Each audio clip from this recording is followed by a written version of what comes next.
ली Chong Wei versus Viktor Axelsen, Lin Dan versus Chen Long. ये कुछ ऐसी मैचेस है जो मैं रेकमेंड करूंगा आज की, प्लीज जाकर आप देखना। इन प्लेयर्स की मैचेस आप जब जाके देखोगे आपको आइडिया आ जाएगा और ये पूरा जो वीडियो होने वाला है ये इसी के अराउंड सर्कल करने वाला। अगर 6.4 6.5 हाइट के बाद भी अपोनेंट अगर आपको कोर्ट में हर जगह पे भगा रहा है तो आपकी गेम में इश्यूज हैं, कहीं ना कहीं फुटवर्क में इश्यूज हैं, रीच में इश्यूज हैं। एग्जाम्पल अगर आपको दूं तो भाई ऑफकोर्स विक्टर एक्सेल्सन उसका सबसे बेस्ट एग्जांपल होंगे, चेन लॉन्ग उस चीज का सबसे बेस्ट एग्जांपल होंगे। आप उनके मैचेस आप अगर आप किसी के भी सामने मैच उनके जाके देखोगे आपको आइडिया आएगा, ना के बराबर आपको डाइव्स दिखेगी, ना के बराबर in the sense yes of course भाई उनको भी पुश करने वाले कौन थे पता है, लिंडेन, ली चोंगी, ये लोग उनको पुश करते थे तो ऑफ कोर्स भाई यहाँ पे डाइव बनती है।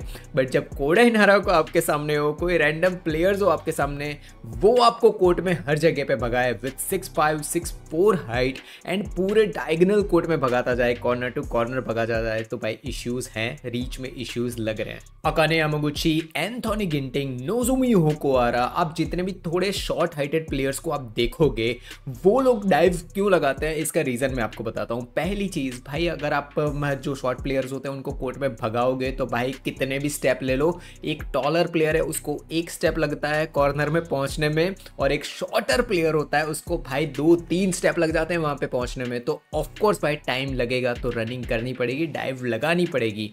आप सिर्फ हाथ ऐसे घुमाओगे ना, सिर्फ आप थोड़ा बहुत बेंड भी हो जाओगे, आप सीधे साइड लाइन तक पहुंच जाओगे जब आप टॉलर प्लेयर होते हो। लाइक एग्जांपल चेन लॉन्ग है, विक्टर एक्सेल्सन है, ये लोग थोड़े भी साइड में बैंड हो जाए। साची लोग हैं, साची लोग मेंस डबल्स में खेलते हैं बट वो भी सिंगल्स में अगर खेलने आए सिर्फ हाथ ऐसे करेंगे ना वो साइड लाइन तक पहुंच जाएंगे, ठीक है, इतनी ज़्यादा उनकी हाइट है।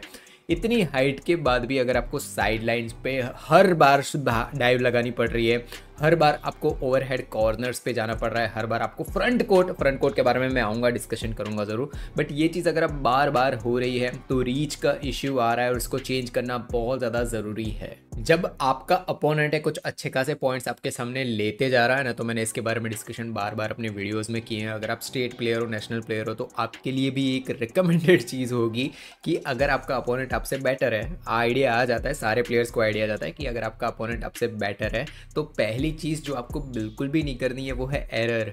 लिफ्ट्स बाहर नहीं मारनी है, शटल को कंट्रोल करना है, ये चीज़ें नहीं करनी है, ये प्रोहिबिटेड में आता है, ठीक है। ये मैंडेटरी होता है कि आप एरर तो ना ही करो, एटलीस्ट फ्री में अपोनेंट को पॉइंट ना दो।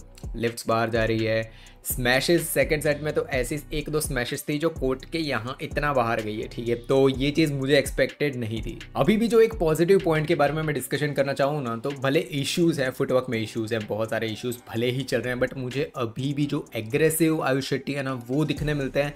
ये चीज़ मुझे बहुत बढ़िया लगती है कि वो अपना एग्रेसिव पार्ट है ना वो रखते ही हैं, ऐसा नहीं करते हैं कि वो मतलब उनका अगर आप बोला जाए ना तो उनमें फुटवर्क में वो चेंजेस लाने की कोशिश कर रहे हैं, सब कुछ दिख रहा है, पॉजिटिव साइंस दिख रहे हैं। बट एक चीज़ जो मैंने हमेशा एडमायर किया आयुष शेट्टी के रिलेटेड कि उनका अटैक, भाई वो चीज़ बहुत बढ़िया है। बट ये मुझे बहुत बढ़िया लगता है देखते टाइम, हमेशा जिसके भी सामने मैच होती है, कि वो अपना एग्रेसिव पार्ट है ना उसको हमेशा इंटैक्ट रखते हैं।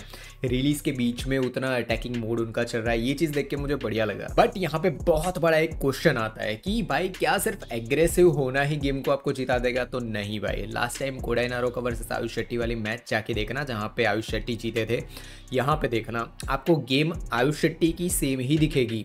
आयुष शेट्टी की गेम में आपको कोई उतना ज़्यादा चेंजेस नहीं दिखेंगे। बट कौन सी चीज़ थी जो चेंज हुई यहाँ पे, वो थी कोडाई नाराओका का गेम प्ले। मैंने तब भी डिस्कशन किया था, आज भी सेम चीज़ डिस्कशन करूँगा कि जब आपका अपोनेंट आपसे थोड़ा बेटर गेम प्ले खेल रहा है तो कुछ बेसिक चीज़ें हैं जिसको आप भाई भूल नहीं सकते हैं, जैसे एरर को कम करना, ठीक है। एरर का मीनिंग होता है कि भाई लिफ्ट्स बाहर जा रहे हैं, स्मैशेस बाहर जा रही है, ये सब चीज़ों को कम करना, तो ये चीज़ नहीं हो रही थी।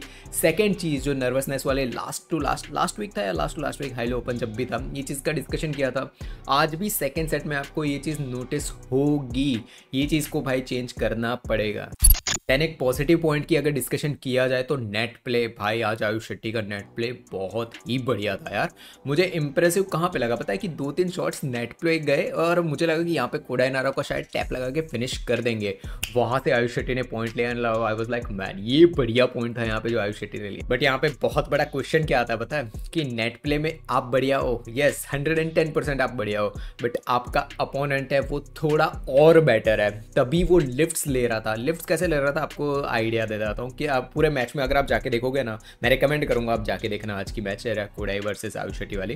पहली चीज़, आयुष शेट्टी को लिफ्ट दी तो आयुष शेट्टी भाई खतरनाक अटैक करने वाला है, ये सबको पता है, जो भी देखते हैं सबको ये चीज़ पता है। वहीं पे आते हैं कोडाई नारोका, ट्राई क्या कर रहे हैं पता है, कॉर्नर, डीप कॉर्नर, जो मैं हमेशा डिस्कशन करता हूँ। डीप मतलब भाई अपोनेंट कंफ्यूज ही हो जाए, एंड बहुत बार हुआ भी जहाँ पे आयुष शेट्टी कंफ्यूज हो रहा था, आउट जा रहा है इन जा रहा है। ये डीप कॉर्नर गेम प्ले आपको हमेशा, कोई भी क्लासिक गेम प्ले किसी का भी देखोगे ना आप, ली चोंगवे, लिन डैन, किसी भी क्लासिक गेम प्ले को जाके देखो, आपको ये चीज़ देखने मिलेगी कि डीप कॉर्नर एकदम टाइट, बोलते हैं ना कि डीप कॉर्नर्स को वो लोग इतना एक्सप्लोर करेंगे ना, आपको आइडिया आएगा देख के क्यों वो क्लासिक गेम प्ले होती थी। क्लासिक गेम प्ले मैं हमेशा बोलता हूँ इसका मीनिंग क्या है। क्लासिक गेम प्ले का सिंपल मीनिंग ये है कि भाई जो आपका अपोनेंट है और आप है, एग्जांपल ले ले तो लिन डैन, ली चोंगवे, इनका अगर बहुत और भी एग्जांपल ले सकते हो, केंटो मोमोटा ले सकते हो, विक्टर ले सकते हो, चैन लॉन्ग, कोई भी एग्जांपल जो क्लासिक गेम प्ले पहले खेलते थे उनका एग्जांपल आप ले सकते हो। ये सारे प्लेयर्स आप देखोगे कि भाई deep corners, deep corner front का एकदम भाई कॉर्नर टू कॉर्नर, क्यों कॉर्नर को एक्सप्लोर किया जाता है। सबसे बेस्ट एंड सबसे ईजी अगर आपको समझाओ कि क्यों कॉर्नर को एक्सप्लोर किया जाता है, भाई पहला तो कंफ्यूज होगा आपका अपोनेंट कि भाई इन गिर रहा है आउट गिर रहा है, ये पहली चीज़ है भाई, और ये तो भाई मेजोरिटी प्लेयर ले ही लेते हैं शटर, ठीक है। दूसरी चीज़, जब आप कॉर्नर पे उसको पुश करते हो ना एकदम, तो उसको वापस सेंटर में भी तो आना है, बट आपको देखो, आप ये चीज़ देखोगे कि एक कॉर्नर पे डाला ना फिर दूसरे कॉर्नर पे भगाएंगे, यही होता है। अपोनेंट को थकाना भी वहाँ पे आ गया, कंफ्यूज करना भी आ गया, ये थी classic game play.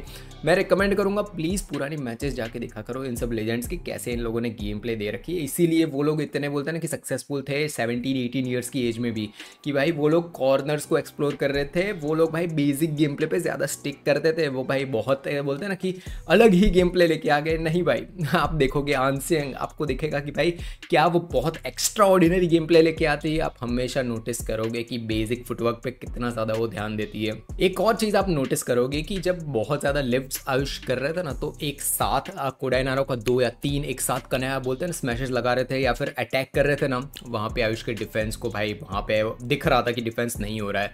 2-3 body smashes भी लगाई कोडाई नारोका ने फ्लैट शॉट्स में, वो भी डिफेंड नहीं हो पाए। And I was like man, ये ईजी था ये डिफेंस करना। साइड लाइन्स पे चलो ठीक है, बहुत एकदम बोलते हैं लाइन टू लाइन कोडाई ने लगाए 1-2 शॉट्स, तो समझ आता है कि भाई वहाँ पे थोड़े बहुत कंफ्यूज हुए, डाइव लगाना पड़ा। सेकंड साइड के अंदर 16-8 वाली रैली थी, मैं प्लीज रिकमेंड करूंगा पूरी मैच देखो ना देखो, ये जाके देखना, आपको आइडिया आएगा। पूरे डायगोनल कोड में कोडाई नारोका ने आयुष शेट्टी को भगाया है।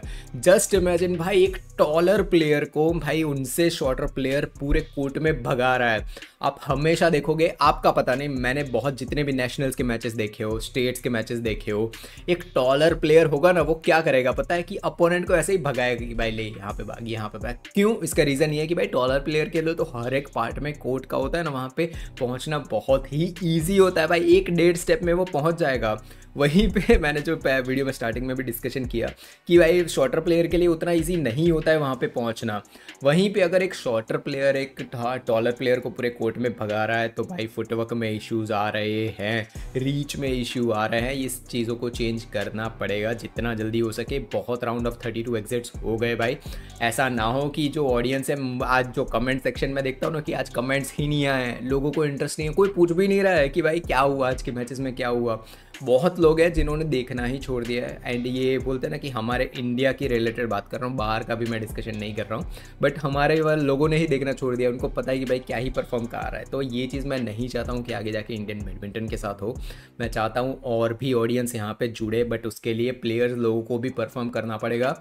कितने राउंड ऑफ 32 एग्जिट्स हो गए यार, कम ऑन मैन, बस हो गया यार। सो आपके क्या व्यूज़ है आयुष शेट्टी की मैच के रिलेटेड, कमेंट में लिख देना। विक्टर एक्सेल्सन वर्सेस शियूची, सबसे बड़ी 2025 की कंट्रोवर्सी के रिलेटेड मैंने इस वीडियो में डिस्कशन कर रखा है, देखो समझो रूल्स क्या कहते हैं।